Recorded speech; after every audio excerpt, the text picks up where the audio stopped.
Act 2, Scene 6 of Romeo and Juliet, unfolds in Friar Lawrence's monastic cell, where Romeo and Friar Lawrence are brimming with anticipation for the arrival of Juliet.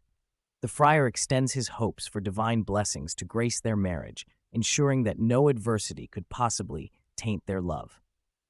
Romeo, in his elated state, confidently expresses that no quantity of sorrow could ever eclipse the ecstasy he draws from just one mere glance at Juliet.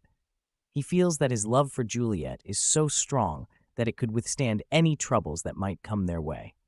However, Friar Lawrence, with his wisdom and experience, advises a note of caution to the young and impulsive Romeo, articulating the profound phrase, "Violent delights have violent ends."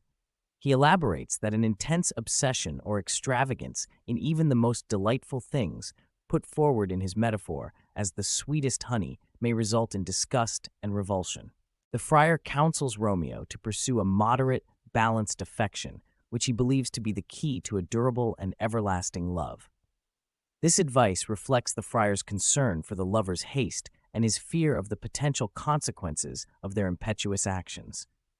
The scene thereby foreshadows the tragic consequences of Romeo and Juliet's rushed romance, revealing the gravity of their circumstance under the veil of their apparent bliss.